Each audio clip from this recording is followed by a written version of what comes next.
I build things for a living. Bridges. Towers. The kind of structures where one missed line on a drawing can bring the whole thing down. So when someone hands me a piece of paper, I read every single word before I sign anything. That habit is the only reason my sister is still standing today. Before I tell you what happened at her wedding, take 1 second to hit subscribe. Because what you're about to hear is proof that the quietest person in the room is sometimes the most dangerous one. My name is Reese Calder. I'm 34. And at my little sister's wedding, the groom's own mother stood up in front of 200 guests, pointed at my sister, and called her trash. Then she threw a legal document in her face. My parents sat there and said nothing. I didn't. I walked up that aisle, picked the papers up off the ground, and tore them in half in front of everyone. I thought that was the end of it. It wasn't even close.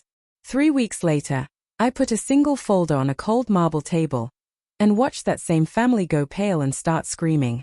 This is the story of how one woman with a red pen took an entire family apart. Quietly. You should know something about me first, because it matters for everything that comes after. I read everything. Contracts. Leases. Fine print nobody else bothers with. It's part of my job. One overlooked line in a blueprint, and a stairwell collapses. But honestly, I was like this long before I became an engineer. Our mother died when I was 22. My sister, Ren, was 15. Our father went quiet after that. The kind of quiet that never really lifts. So somebody had to step up. That somebody was me. I worked night shifts through my last year of school. I took the first real job that would hire me, and I half-raised my little sister from a folding chair at our kitchen table, checking her homework, reading her lease before she signed it, telling her which credit card to cut up. People think being too responsible is a small flaw. It isn't. It's the thing that makes you exhausting at parties, and the only person anyone trusts at a funeral.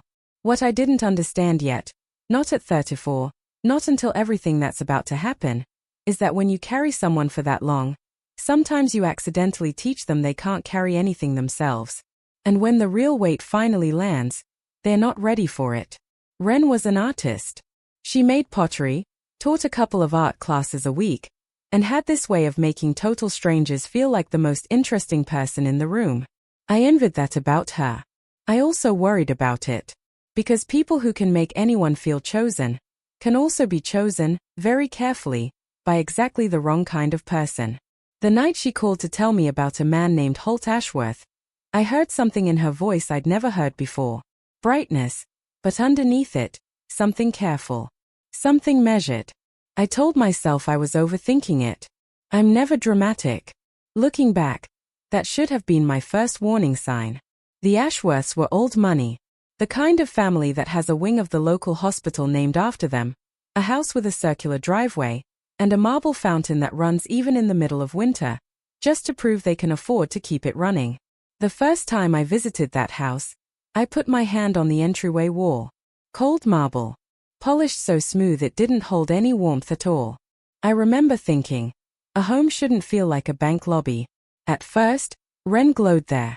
New coat. New posture. A laugh that arrived just a half-second late, like she was checking it against something before she let it out loud. Holt was handsome in that particular way. The kind of face that photographs beautifully and quietly hardens with age. He pulled out chairs. He remembered the name of my company. On paper, he was perfect. And perfect always makes me reach for my pen. I started noticing small things. The way Ren now kept her phone face down on the table. The way, when it lit up, she'd flip it over before reading the message, and a muscle in her jaw would tighten. Once, mid-sentence, she glanced at Holt, just for a second, like she was checking whether the sentence she was about to say was allowed. I had never, in 20 years, seen my sister check a sentence before saying it. On the drive back to my apartment, I asked her gently if everything was okay. "I've never been happier," she said. And she meant it. That was the part that scared me. Happy people don't flinch at a phone screen. I didn't have a name for what I was seeing yet. I just knew the numbers didn't add up. And when the numbers don't add up, you don't sign. You go find the line you missed. Holt's mother, Celeste Ashworth, ran her family the way I run a construction site. Except her materials were people. She was 60, elegant, and fluent in the kind of insult wrapped so tightly in a compliment that it takes a second to feel the cut. At the engagement dinner, she seated me right beside her. I understood immediately. That wasn't kindness. That was a test. She asked what I did for work. I told her. She smiled and said, "How satisfying, working with your hands. The exact tone you'd use on a gardener." Then she turned to my sister. "And you make little bowls," she said sweetly. "How charming. People do love a hobby." She let the word hobby sit there in the air until it curdled. I watched my sister shrink an inch in her chair. I watched our parents laugh along, eager, desperate, almost, to be liked. For 1 second, Celeste looked across the candles at Ren, and I saw it clearly. She wasn't looking at a future daughter-in-law. She was looking at a liability she hadn't yet decided how to write off. I kept my voice level, and I asked one simple question.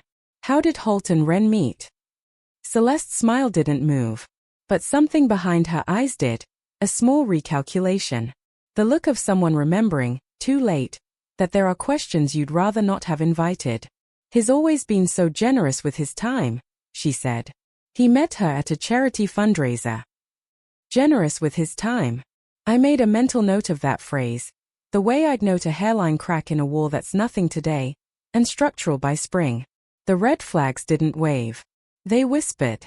Ren's old college roommate called me one evening, and started a sentence 3 different times without finishing it. "I just want her to be careful," she finally said. There were stories about Holt. Before. What stories? She went quiet. "I shouldn't have called," she said. She never called again. When I tried her number back, it had been disconnected. People don't go silent like that over gossip. They go silent like that when silence has a price. So I did what I do. I looked. I searched Holt Ashworth's name every way I knew how. And what I found was nothing. Not a parking ticket. Not a tagged photo at a party. Not one single rough edge anywhere. A man that polished isn't lucky. He's expensive. Someone paid, very carefully, to sand him down. And you don't pay to clean up a record that was already clean. When I asked Ren about her roommate's call, she defended him so fast the words tripped over each other. She's jealous. She doesn't even know him. Then, almost as an afterthought, she said a name. A woman's name. Said it was nothing, some ex who'd caused problems, and changed the subject so abruptly the table nearly shook. I let it go. I'd learned a long time ago that pushing my sister toward a wall only made her press her back against it harder. But I wrote that name down. Inside the cover of my work notebook, right next to the load tables I use on job sites, the place where I keep the things I can't afford to lose. I didn't know yet that I'd need it. The thing about my parents' silence is that it had a receipt. I found out by accident, the way you find most rot, while you're reaching for something else entirely. Dad's hardware store had been struggling for 2 years. I knew that. What I never thought to ask was, how was it still open? Over coffee one morning, my mother let it slip. The store had gotten help. A bridge loan. From who? I asked. She suddenly needed to refill a cup that was already full. I asked again. And she said the name like it physically cost her something to say it out loud. The Ashworths. Celeste had quietly floated my father $40,000 to keep the lights on, framed as a kindness between soon-to-be family, with terms nobody had bothered to read aloud. My father, the man who taught me to always read the whole thing before signing, had signed something he never read. Because he was drowning. And someone handed him a rope with a hook hidden inside it. Suddenly, everything made sense. Why my parents laughed at Celeste's jokes. Why "don't make waves" had become my mother's favorite sentence. When someone holds your survival in their hands, they never have to threaten you out loud. The debt does all the talking for them. "Reese, please," my mother said, reading my face. "Don't make this hard for everyone. It's almost over. They'll be family soon." Something settled in my chest. Cold. Clear. Like the exact moment a calculation finally balances. My parents weren't silent because they were cruel. They were silent because they'd been bought. And the cheapest thing in the world to buy is a frightened person who loves their child. That, at least, was fixable. I just didn't know yet how much it would cost me.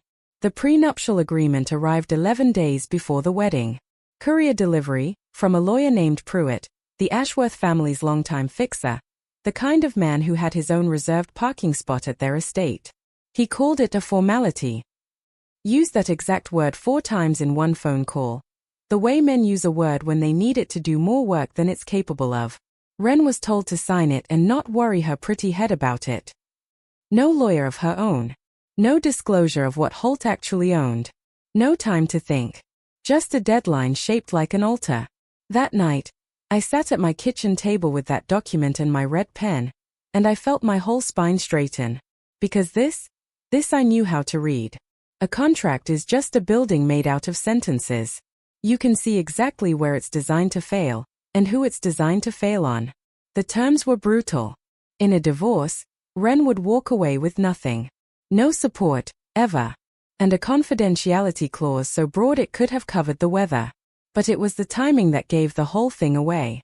You don't hand someone a life-altering waiver at the church door, unless the church door is the entire point. I'd seen contractors pull this exact move.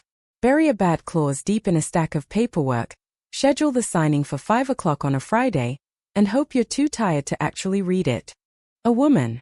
Accusations. A family that had made it all disappear. I held my sister and kept my voice level, because she didn't need my anger on top of her own. She had plenty of her own to drown in. I believe you, I said. All of it. Then I asked her the only question that mattered for what I was about to do next. When?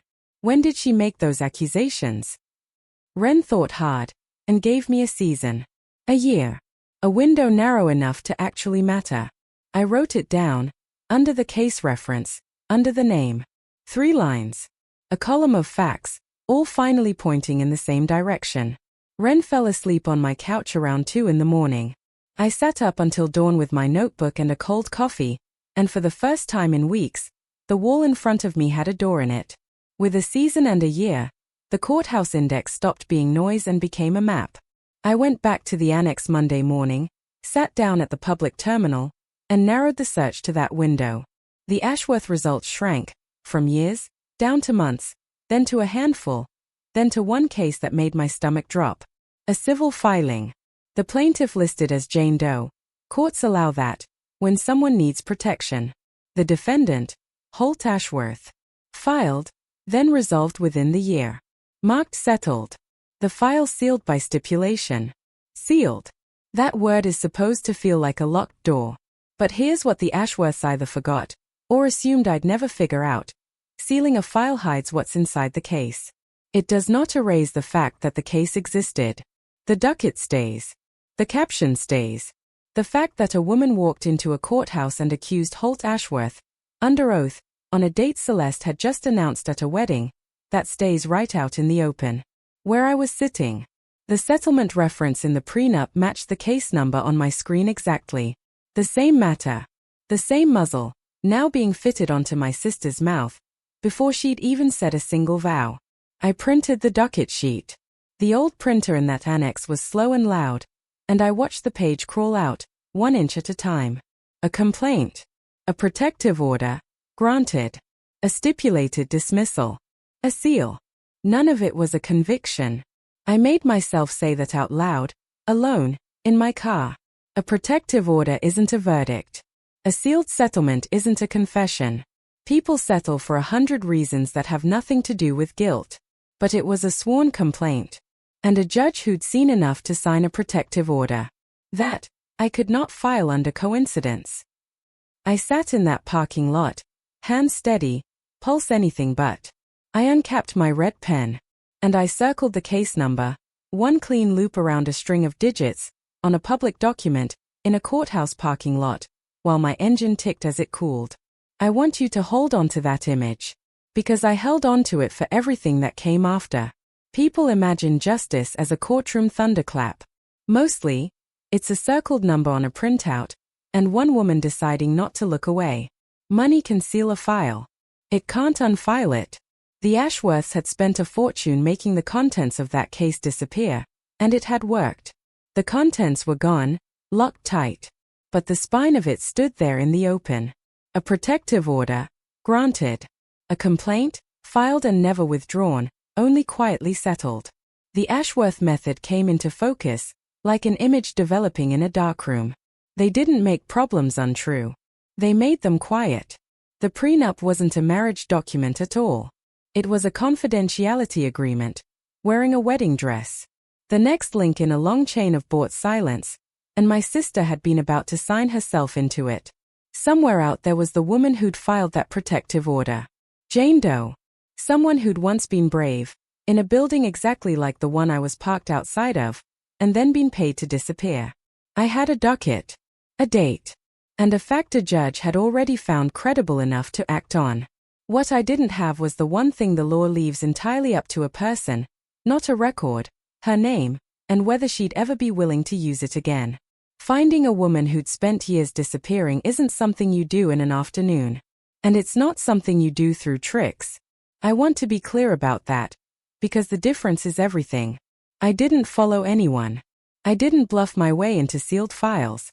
I worked the public record, and one honest contact, a paralegal named Ruth, who I'd known for years and who didn't flinch at hard cases. Through legitimate filings and a few careful steps, I found her name. Tessa Brennan. Living 2 states away now, under a different last name, with a life rebuilt brick by brick. And the moment I found her, I understood. I was holding something fragile. Her settlement bound her to silence. Reaching out to her at all could feel like the past kicking down her door. So I didn't ambush her. I wrote a short letter. Told her who I was, who my sister was, what had happened at a wedding. Told her I'd found nothing private, only the public docket, the part anyone could find, and that I wasn't asking her for anything. I left my number. And one sentence. You don't owe us your story. But if you ever want to know, you're not the only one. I'm here. Then I mailed it. And did the hardest thing I've ever done in my life. Nothing. I waited. Celeste didn't wait. While I was being patient, she went to work, because patience had never been her tool. Shame was. Within a week, a story was spreading through every circle our families touched. Wren was a gold digger who'd schemed her way toward Ashworth money and been caught. Wren was unstable. Wren had humiliated a fine family at their own son's wedding. Celeste had a foundation, a guest list, and 40 years of favors, and she spent them like a woman who'd budgeted for exactly this moment. Then she reached for the lever she trusted most. She called my parents. Reminded them, sweetly, about the loan. About how loans can be called. About how unfortunate it would be if the hardware store's good fortune suddenly ran out, right when the families needed to close ranks. My mother called me, crying. She says if we don't get Wren to apologize, to make it right, they'll want the money back. All of it. Now. I listened to my mother's fear, and recognized Celeste's entire strategy in one move. She thought shame was a weapon only she could hold. She thought silence was something you could buy on credit forever, and never have the note called on you. Her family's safety had been built on one certainty, that the people she hurt would always have a reason to stay quiet. A debt. A deadline. A daughter to protect. Mom, I said. Don't promise her anything. Don't apologize for anything. Give me 2 weeks. I heard her hesitate. The sound of a frightened person trying to decide whether to be brave. I didn't blame her. I just had 2 weeks to make bravery affordable. Ruth met me in her office, small room, good light, terrible chairs, and did the thing only someone with a license could do. She told me what the paper was actually worth. I slid the prenup across her desk. She read it the way I had, slowly, pen in hand, frowning at the recitals. When she finished, she set it down and said something I'll remember for the rest of my life. This isn't a strong contract, she said. It's a wish. Then she explained why, carefully, the way honest professionals always qualify things. Signed under pressure, hours before a wedding. No independent counsel for the person waiving everything. No financial disclosure. No list of what the wealthy party even owned. Handed to a bride at the altar, Ruth said, with the wedding itself as the threat. That's the kind of fact pattern that gives you serious grounds to challenge it. I can't promise a judge throws it out completely. That depends on a dozen things. But as written, they'd have a very steep hill to climb to enforce this. And they know it. Then why, I asked, would a family with this much money even write something this weak? She looked at me for a moment. Because they've never had to enforce one, she said. The threat was always enough. Nobody ever read the whole thing, and called the bluff. I almost laughed. The weapon they'd been so proud of was the weakest thing in the entire room. They'd built their whole lives on the assumption that frightened people don't push back. They'd just never met a frightened person with a red pen and the habit of reading every single word. Holt came to find me himself a few days later, which told me exactly how scared they were getting. He showed up in my company's parking lot at the end of a workday, leaning against a car worth more than my annual salary. All charm. All warm voice. For about 30 seconds, he tried the version of himself that had fooled my sister. He said he loved Ren. Said this was all a misunderstanding his mother had blown out of proportion. Said we're still family, and family protects each other. I let him talk. Then I watched the charm slip, because charm is just a coat, and the weather always changes eventually. When I didn't melt, his voice dropped, and the warmth went out of it like a thermostat clicking off. You're a smart woman, Reese, he said. Smart women know what's worth digging into, and what isn't. Some things, when you dig them up, they fall on you. He smiled when he said it. He thought that was subtle. I've stood under cranes holding 12 tons of steel. I don't scare in a parking lot. I told him I appreciated the advice. I told him careful is the whole job, and that when something's been buried, the careful thing to do is find out whether it was buried because it was dangerous, or because it was true. His jaw worked. He got into his expensive car and pulled away a little too fast. I stood there a moment in the cooling evening, and understood. I'd just been threatened by a man who'd had years of practice making threats land softly. The difference this time was simple. I'd already seen the protective order. I already knew which one of us a court had once believed. It wasn't him. Tessa called me on a Thursday night, 11 days after I'd mailed that letter. I almost didn't recognize the number. Her voice was steady and quiet. A voice that had practiced staying calm under pressure, the same way mine had. She'd read about the wedding, word travels, even 2 states away, when a family like the Ashworth starts making noise. She told me she'd thrown my letter in the trash the first day, and fished it back out the second. I decided a long time ago to never think about him again, she said. And then I read that he was about to do it to someone else.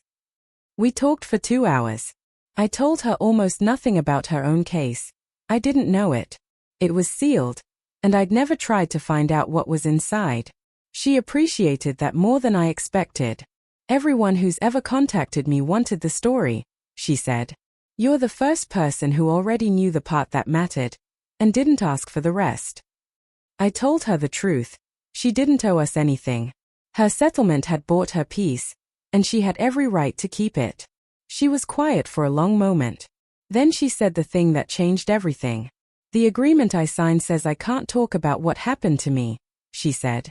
It doesn't say I can't stand next to your sister, while she talks about hers.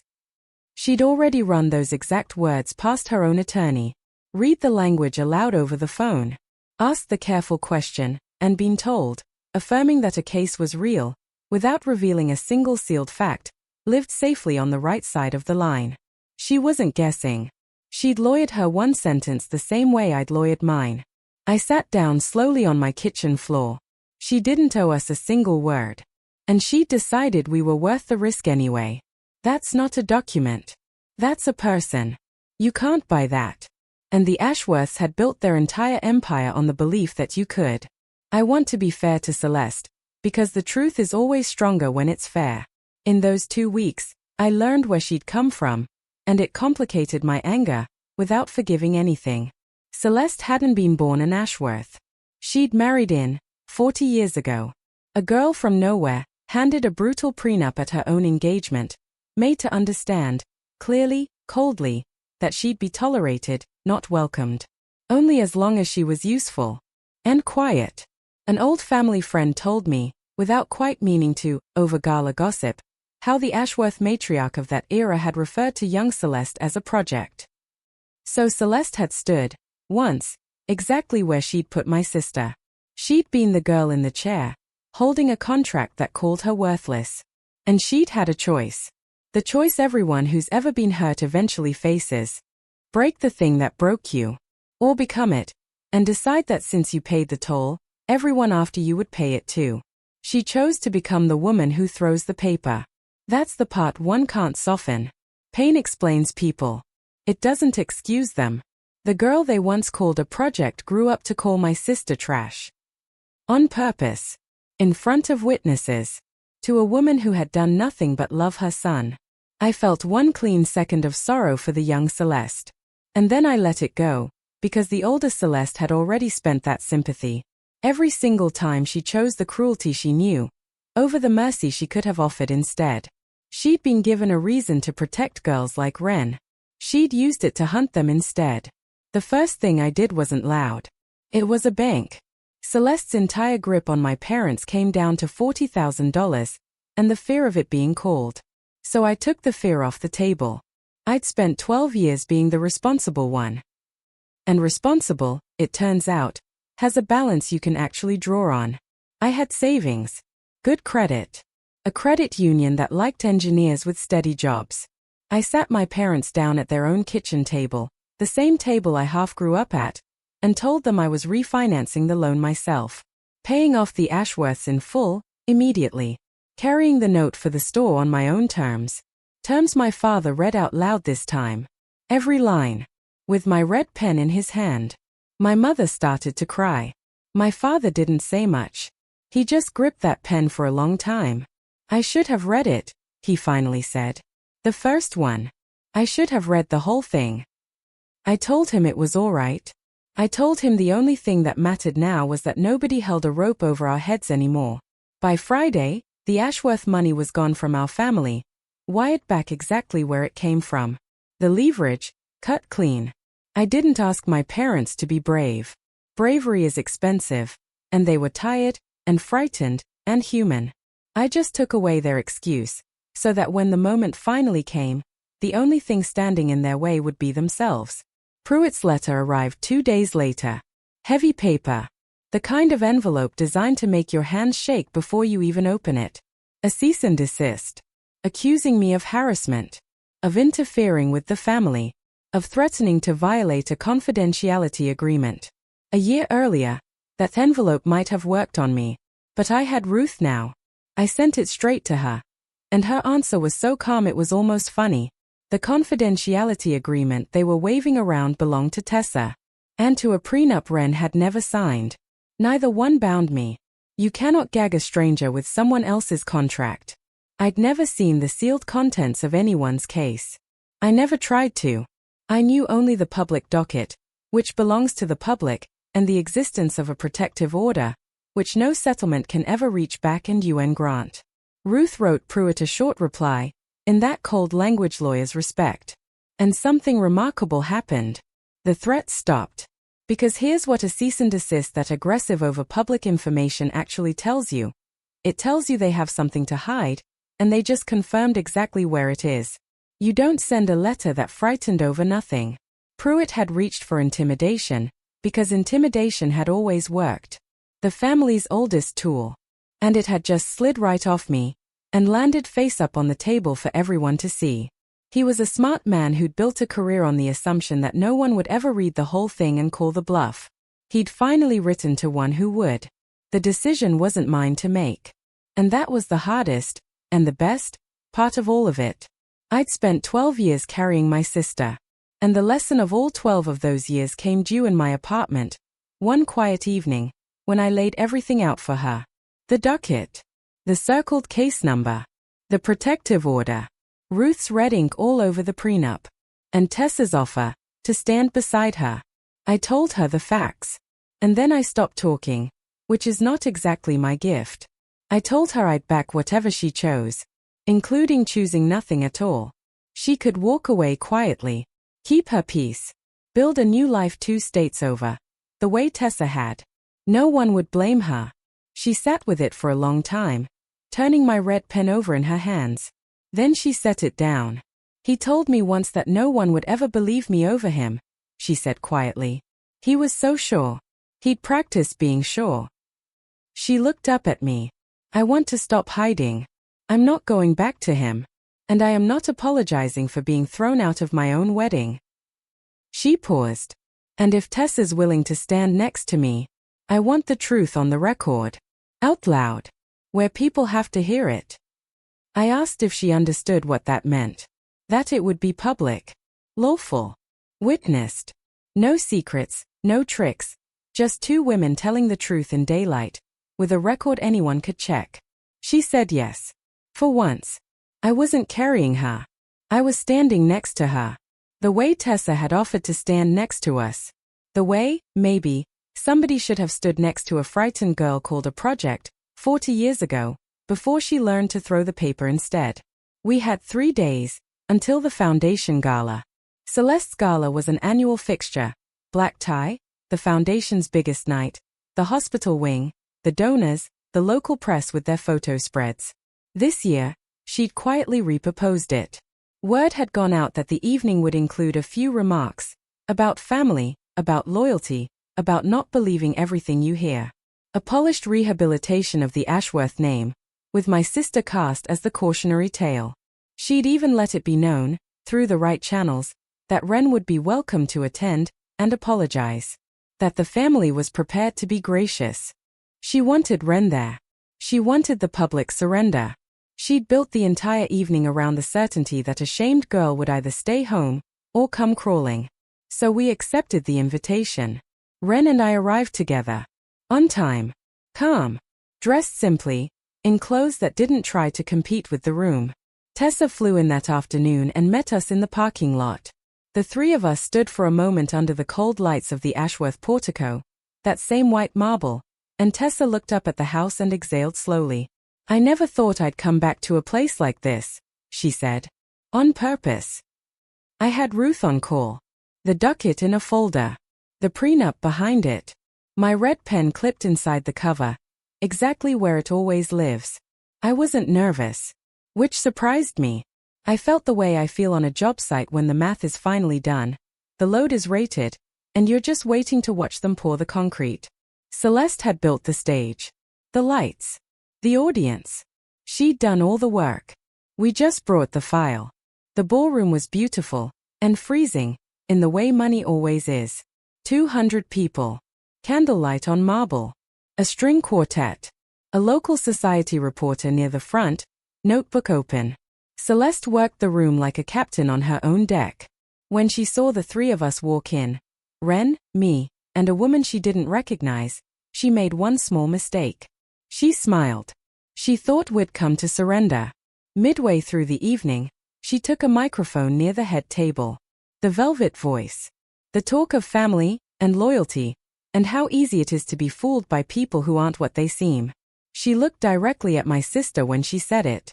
Then she invited Ren, sweetly, in front of everyone, to come up and say her piece. Certain that piece would be an apology, I felt Ren's hand tighten in mine. And then my sister let go of my hand.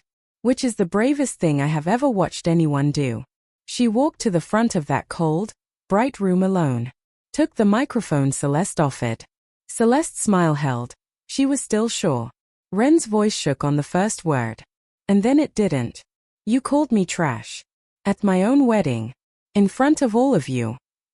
The room went silent, the polite, frozen silence of 200 people watching a script start to come apart.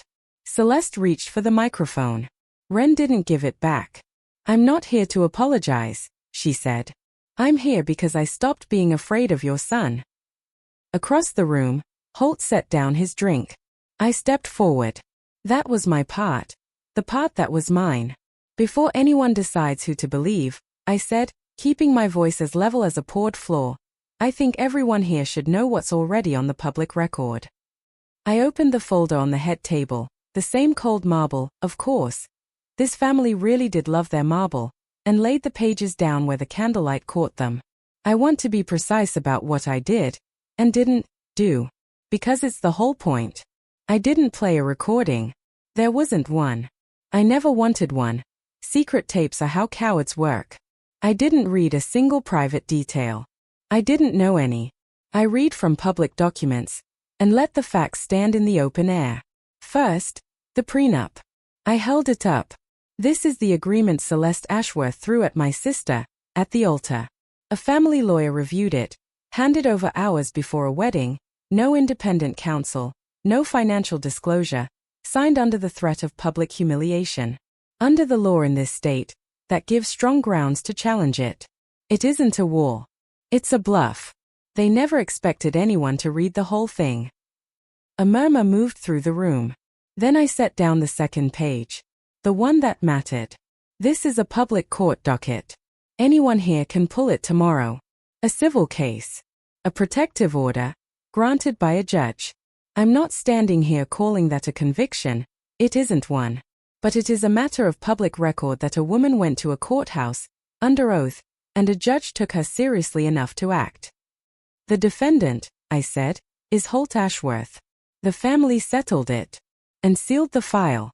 They could seal what was inside. They could not erase that it existed. And the confidentiality clause my sister was handed at her own wedding, I said, references that exact settlement. By number. They weren't protecting a marriage. They were extending a cover-up. I let that sit. Then I said the last thing. Gently, because gentle, in that room, was so much stronger than loud. I can't tell you what's in that sealed file. But I'm not the only person in this room who knows what a protective order against Holt Ashworth is for. And Tessa stepped out of the candlelight, into a room full of the kind of people who'd once paid for her silence. My name is Tessa Brennan, she said, steady as a level. I am the plaintiff in that case. My settlement says I can't tell you what he did to me. It doesn't say I can't stand here and tell you it was real. I have watched concrete fail before. There's a moment, right before it goes, where the surface still looks smooth, and the whole thing is already lost underneath. That's what happened to the Ashworth family. In that ballroom. In real time. In front of 200 witnesses, and a reporter writing as fast as her hand could move. Holt went pale first. The color left his face the way water leaves a tub, all at once, from the bottom up. He stood, said Tessa's name like a question, then like a plea. The room turned to look at him. And he understood, too late, that the warm voice was never going to work on a crowd that had just heard the words protective order. He started for the doors. People stepped out of his way. That's its own kind of verdict. And Celeste broke. The velvet came off her all at once, and what was underneath, screamed. She screamed that we were liars. That the case was nothing. That Tessa was a criminal who'd extorted her family. That I was a jealous nobody who worked with her hands. The room didn't turn on her all at once. Rooms like that never do. Some faces stayed carefully blank, the practiced neutrality of people who'd learned never to pick a side until they knew which way the money was about to move. A few couples quietly gathered their coats. Most just went silent, the uneasy quiet of people who hadn't decided anything yet, but had heard enough that they couldn't unhear it. Nobody applauded us. Nobody had to. The reporter kept writing. And that, more than any face in that room, was the thing that would matter most. Celeste Ashworth, who had spent 40 years making absolutely sure she'd never again be the girl in the chair, stood in the middle of her own foundation gala and made the only scene in this entire story. I never raised my voice once. I didn't have to. That was the inversion she never saw coming. The one thing all her money could never buy. The truth doesn't need volume. It just needs to be true. And said out loud, where people have to hear it. Trash doesn't marry an Ashworth, she'd told my sister. She'd been right, in the end. Just backward about which one of them was which. My parents were there. I hadn't been sure they would come. They sat near the back, and I'd half expected the old silence, the carefully blank faces, the laps studded like scripture. But the loan was gone now. The rope was cut. And in the quiet, after Celeste's screaming finally wound down, my father stood up. Walter Calder, who hadn't said a full sentence about any of this in months, stood up, in a borrowed suit, in a room full of rich strangers, and said, in a voice that carried further than he meant it to, "That's my daughter you called trash. Both of them are mine." and I'm done being quiet about it. It wasn't much. It was everything. My mother took his hand. The silence that had been bought and held for months broke right there, in that ballroom. And the only people left making any noise at all were the Ashworths. The foundation's board chair crossed the room toward Celeste, not to defend her, to get her out of the lights before anyone filmed any more of it. That night, mostly, there was just stunned quiet and a thinning crowd. The real consequences came later, the way real consequences actually do. Slow. On paper. The reporter's story ran that week, careful, sourced entirely to public records. Once it was in print, the questions started arriving in places money couldn't reach. An inquiry from the foundation's board. 2 corporate sponsors quietly declining to renew, pending review. A venue that suddenly had a scheduling conflict. None of it happened in that ballroom. It happened in the weeks after, once the thing was in daylight and couldn't be sealed back up. Donors don't like protective orders. Boards don't like reporters. And nobody throws a contract at a bride twice. I gathered my folder off the marble, capped my red pen, and found my sister in the crowd. She wasn't crying. She was standing very straight, the way you stand when you finally set down something you've been carrying for far too long. You okay? I asked. No, she said. And almost smiled. But I will be. We walked out together, across that cold marble portico, for the second time, Ren, Tessa, and me, into a night that felt about 10 degrees warmer outside than it had been in. The fountain was still running. It always ran. Even when nobody was watching. Because that's what the Ashworths had always paid for, the appearance of a thing, instead of the thing itself. In the parking lot, Tessa hugged my sister. 2 women who'd been told the same lie, by the same man, years apart, and had both decided, eventually, not to keep it. Thank you for standing next to me, Ren said. You stood next to me first, Tessa told her. I just heard about it, 2 states away. I thought about that torn prenup, lying in 2 pieces on the grass at a wedding, and about a docket sheet, with 1 red circle around a number that money could never erase. Paper tears. So does a story that was never true, once enough people are finally willing to say so. Out loud. I drove my sister home, to my small warm apartment that smells like eucalyptus, and for the first time in over a year, when her phone lit up on the seat between us, she didn't flip it over. She just let it glow. The fallout ran slow and public, the way real consequences always do. The foundation's board asked Holt to step down within the month.